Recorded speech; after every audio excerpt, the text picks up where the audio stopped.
this is my second time reading this series because this series holds a lot of childhood memories for me. When I was 6, my dad started reading this Harry Potter to us, and he read it through to us until we were like 12, me and my little brother. And I remember like a core childhood memory waiting to be old enough to read the next book because it's just a little bit more scary. Like, it was just so like, and so I want to read them to my kids because it's like, I know there's a lot of controversy, but I'm just like, I'm reading the book for the content of the book, and I love these books with my whole heart. So I had decided I was going to reread them in 2 weeks. I mean, in 1 week. I thought I'm going to reread them in 1 week. I read them in 2 weeks, which I think is pretty impressive. But yeah, this was the first one I read. I'm not gonna, like, for some of these I want to like talk to you guys about what they're about, but I feel like everyone knows what Harry Potter's about, so I don't need to do that. And then next, I obviously read, this is the fattest book ever. I read this in a day. Chat, how proud of me are you? I read this in literally a day. I know, I'm just the best. What is my stomach doing? Anyway.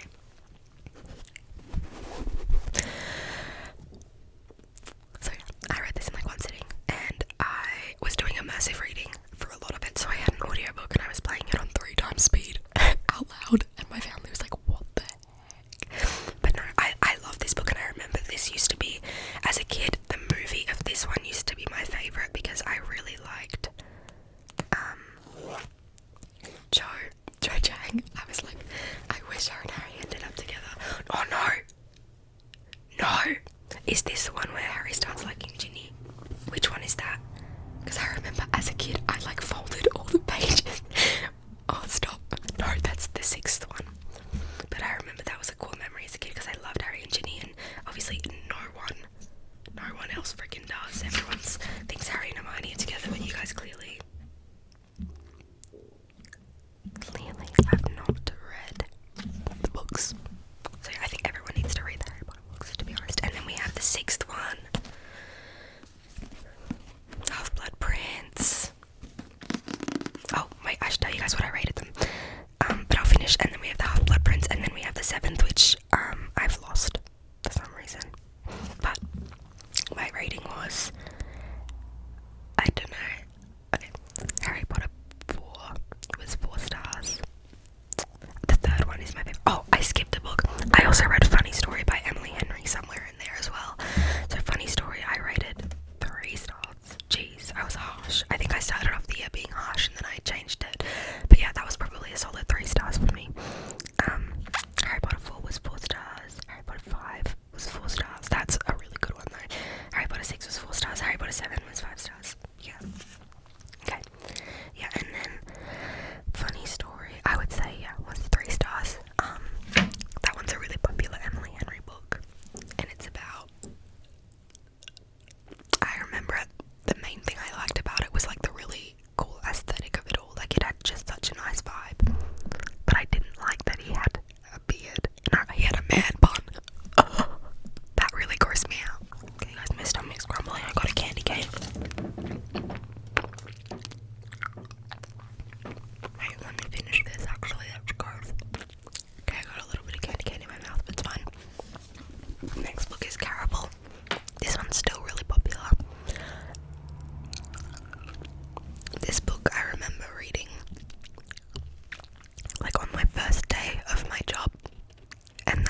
she loses her sister, so then she's trying to find her sister, but she kind of has to play the games to find her sister. So then she's playing the games with this boy. So yeah, and it was really good. I remember it being really, really good, and I rated that 4 stars. Okay, next book I read it was coming up to Valentine's Day now. It was probably the beginning of February, so I was like, let me read this. Don't even get me started on my Lynn Painter. Oh, Lynn Painter is like such a great author. Every time especially like the YA, I think everybody should read all of these. My favourite is Betting on You, and I tried to get someone that I know. I got 2 people that I know to read it, but one of them did not commit, but that's fine, you know, there was the attempt that mattered.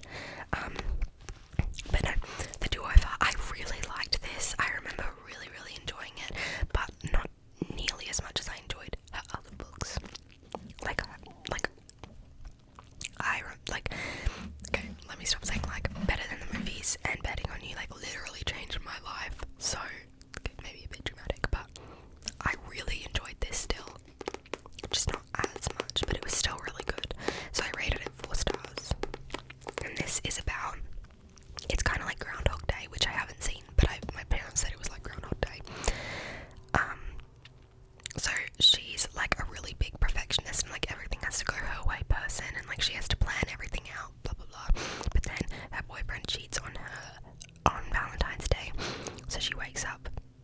But then she wakes up and she's repeating the day over and over and over and over and over, and she's stuck in this loop of repeating the same day. So then she decides, okay, well, since I know tomorrow everything I do today isn't gonna matter, let me just do the most wild stuff because there's no consequences. And then obviously that's gonna be the day that she's gonna have to suffer the consequences tomorrow. And that's that. And then there's this boy who she keeps crashing into. They keep crashing their car into each other. That's that one. And then we have this is where Shatter Me comes in. Oh my god, I do not know why I've been holding out on this series for so long. If you haven't read a single Shatter Me book, Shatter Me, I think it's Shatter Me, what are you doing? What are you doing with your life? You're wasting it. You have so much potential to be reading this beautiful, wonderful, amazing author that will change your life, and instead you're watching my YouTube video. No, wrong. But yeah, so Shatter Me, life changing. It became my entire personality when I read it in the most obnoxious way ever. It's all I talked about. So I pulled out this Woven Kingdom and I said, let me give this a try. If you guys know Amina Is Not Okay, she has such a great TikTok account and she motivated me. Oh, the lump in my hair. My mum did this. Anyway, motivated me, and I picked up the series, and I fear I liked it more than I liked Shatter Me. I in fact read it twice this year, and that is this Woven Kingdom. I have not read the new one.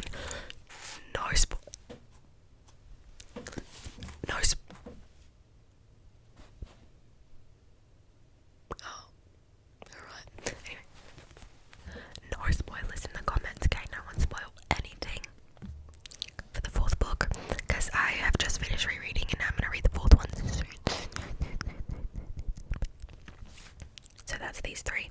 And this was, oh my god.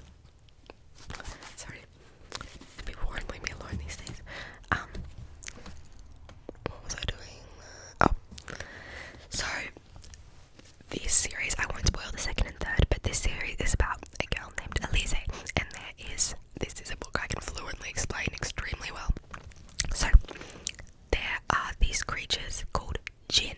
This is actually based on a certain religion that I've forgotten what it is. I'm sorry, guys. A creature called Jinn, and then humans are referred to as clay, and Jinn are fire people, and but they're not really, and they have magic, but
circled all the different ones, so I think I rated it, like, I would say 3.5, and then I got bored by Mockingjay. I'm sorry, guys. But I did really, okay, this book broke me. Oh, stop. Oh my gosh, this is, give me a second, me being the most dramatic person ever.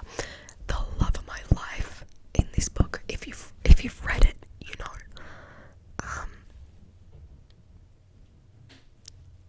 and it broke my heart. It broke my heart. Genuinely, I have never ever cried. This actually, no, because there's one coming up that I cried out of. Oh my god, and I couldn't do anything for like 3 days. I was like so sad over this, and then I watched the movie with my family, and then when it happened in the movie, I was sobbing my eyes out like a baby. But I don't want to say what happened, but it's like in towards the end of the book. If you know, you know. Actually, you probably don't. You probably have no idea what I'm talking about, but it really hurt my feelings. Anyway, next we have more Tara Murphy. Oh, there was a huge break in between reading Catching Fire and Mockingjay. I read some books in between. So, first of all, we have another Miss Murphy book. Shatter Me came out with a spin-off about Adam, the cutest little baby boy. If you guys haven't read Shatter Me, it's about a dystopian world and a girl who's been in prison for 300 something days, and her touch is lethal, so if she touches you, you're a goner. And then there is this people called the Re-establishment who re-established the entire world. So they're in Sector 45, which is in America, and they want to use her as a weapon for them. So this Aaron Warner guy, everyone knows about Aaron Warner, wants to use them as like a weapon. And this is Aaron Warner's, this is a little boy who's in that series, and this is his book. And in this book, he's going onto Ark Island because it's the last refuge of the Re-establishment, and he gets in, and no outsider has ever managed to get in, but then they capture him, and then Rosabelle Wolf is his assassin. And it's so cute, and it's just, and I can't wait for the rest of the series to come out. And I have never highlighted a book this much, I don't think, but there were just so many good parts. Oh, I need to reread this. Chat, let me reread. Okay, and next, the next one I read in one sitting as well, on the plane back from Japan. We have The Boyfriend by Freedom McFadden. This one I would have rated 5 stars if there wasn't that one bloody loose end that she didn't tie up that I was waiting for the entire book. It really pissed me off how that loose end wasn't tied up if you've read it. But she's had terrible luck with dating, then she starts dating this random person, and then her new boyfriend is perfect. But I don't know. It's interesting. You should read it. I like it more than I liked The Housemaid, but again, there's like this loose end that she didn't tie up, and that really pissed me off because it would have been a perfect book if she just tied up the loose end. Like, I get that it was a red herring, but give me a reason. You know what I mean? Anyway. Fat long video. Sorry guys, I'm still talking. So yeah, Watch Me was obviously 5 stars. Okay. Next. Say You'll Remember Me by Abby Jimenez. If you guys haven't read the like Just for the Summer series, it's like 3 books. It's the Part of Your World series. This is kind of like that, but I did not like it nearly as much for some reason. Because the whole book is based on the fact that they live in different places, and so we're not going to be able to be together because we like, just someone's gonna, like, the end thing is gonna be like, I'll move to live with you. Like, it was really predictable, and that is like, if that's your only problem in a book, your main issue is that you live in different places, buddy. Oh, and this is not me slandering Abby's name because she is genuinely such an amazing author, and the other books, like the Just for Summer, yours truly, oh my god, that was such a good book. But for some reason this one just let me down, and don't get me wrong, I loved the vibes and like the family drama and like the details, and I love how she like for example the main character, the main female in this book, her job is she's the social media marketer for a mustard brand, and it is so funny, the puns and like the things that she comes up with in this. It's just so original, and I love that she's so creative, but I feel like the other aspects of other books that I've read by her that I loved weren't in this one. Because how is that you live apart your only problem? Sorry guys. Anyway, next. Oh my gosh, this might be my favourite book I read all year. 5 stars. 7 Year Slip. I don't know why I waited so long. Oh, the aesthetic in this book is unmatched. The vibes. Like, I felt like I read this in 4 hours. Not even joking. I have never enjoyed a book more. I read it in 4 hours and then I almost completely just read it again straight away because I loved it that much. Sobbed my eyes out. Oh my god. Basically, what this book is about is this girl called Clementine. Oh my god, this book's so good. This book's so freaking good. So basically, she's staying. Okay, let me kind of read the blurb. So she's got a plan to stay busy, work hard, take no risks. It's been working. And then one day she comes home and there's just this random dude in her kitchen. Obviously, and her aunt used to tell her that the apartment that she lives in, because her aunt died. Sorry, I don't know if I should have just dropped that like that, but this apartment is like magical. And she's like, yeah, right. But then she comes home and there's this random guy in her apartment. And he's perfect, but he lives in the past 7 years ago. So the only place that she can find him is in this apartment. So sometimes she goes back to the apartment and he's there, and sometimes she goes back and he isn't. But him that's in the apartment is him from 7 years ago. So she's meeting a 7-year-old ago, a 7-year ago version of him. And so now she's like, where is he now? Because he's experienced meeting us. It's really confusing. I'm bad at explaining. 7 years in the past, he's experienced this too, but not now. And he's obviously like her age, but he's just younger than her in the past, I think, so it's not like weird. But anyway, they obviously find each other in real life, and it's the most amazing thing because he waited 7 years for her. Anyway, it's so good. You have to read it. You have to read it.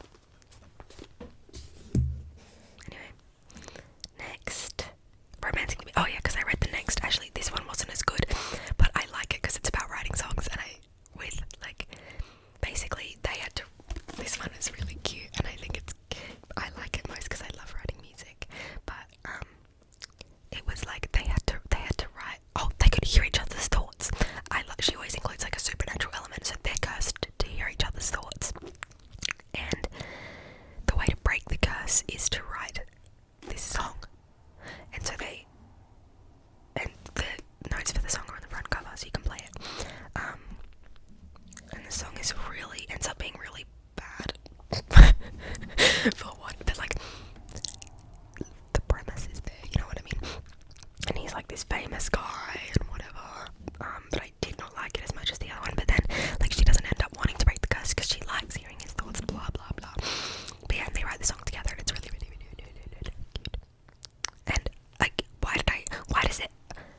This is another one where they had dementia. This is the second book I've read where the mum has dementia for some reason. But yeah, this one I liked the dementia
she was put in this psych ward for murdering her husband. So she has never said anything about it. She's never like pleaded guilty. She's never claimed to have done it. She just was silent the entire trial. She's been silent since. Silent. I can't remember why she was silent. But anyway, it was really, really good. And so he's trying to figure out like, oh my gosh, well, why? And he was really like involved in this case and he wants to know why. So that's that. Then I read, this is the first, like, it's really unpopular, but I really, like, it's not really unpopular, but it's not very popular, but I really liked it. It's called The Crimson Moth. And Crimson Moth is about, I thought it was really cool, and as a kid I definitely would have liked this even more. So, she's a witch, and you're not allowed to be a witch. All the witches are being hunted, and her love interest is one of the people that aren't the witches, of course, and she's the Crimson Moth. So she is this witch that gets all the witches off the island and like gets them to safety, and that's what she does. She runs around and like grabs all these witches, and she like saves them all. But when witches use power, they also leave behind this mark, and her mark is a Crimson Moth. So everyone knows her as like, oh, the Crimson Moth. But in her real life, she's like this dainty, self-absorbed socialite. So yeah, at night she does heists as a Crimson Moth. But then one day, a rescue goes wrong, and then she starts courting Gideon Sharp to like throw everyone off her scent, because Gideon's like the leader of the witch hunters. So she's like, let me date him. So because the Crimson Moth would never do that, because that like then they would find out, right?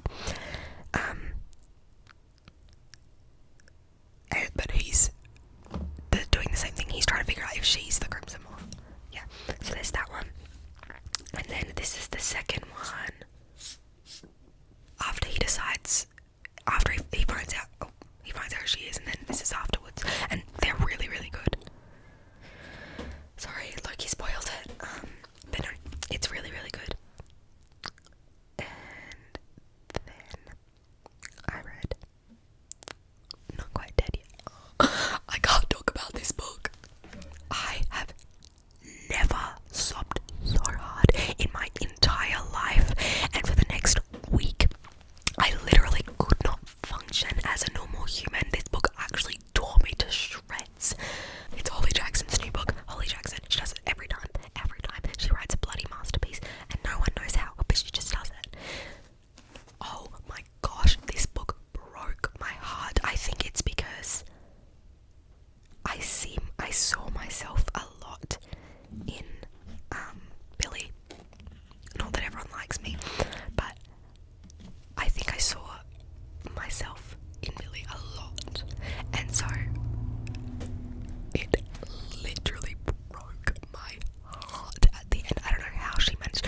Oh no, I think if I reread that scene, it was so sad. Oh my god. Anyway, what this is about, it's a murder mystery.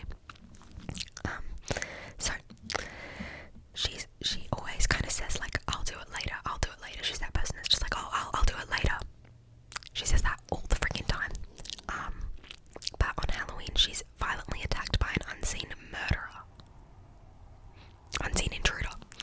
So she suffers a catastrophic brain injury, and the doctor is certain that within a week she will be killed by a severe aneurysm. So she knows she's dying in a week, and she has a week to figure out who did this to her. So she spends she could survive, to be fair, but she spends the last week with her best friend Billy, her childhood friend Billy,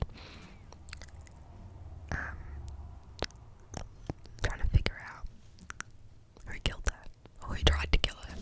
So that's this book, and I can't even talk about it any more than that because it was so sad. Anyway,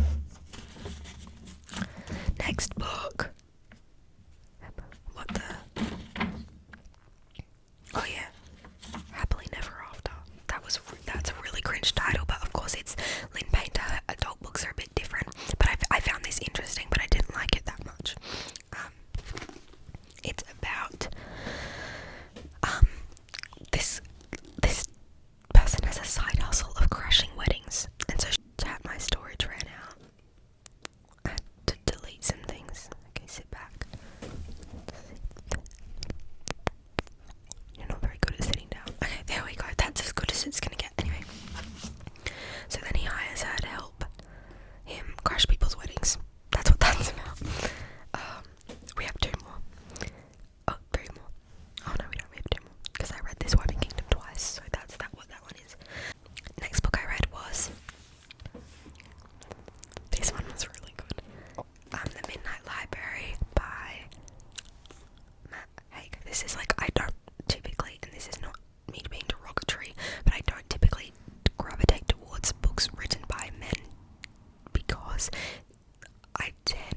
in this one, there was lots of big words, but it was in an insightful way. Like, I feel like it was done really well, and this actually really motivated me and was like, okay, gotta get a life. So if you want to get motivated, read it. Look, it's well loved because I brought it everywhere I went and I was reading it.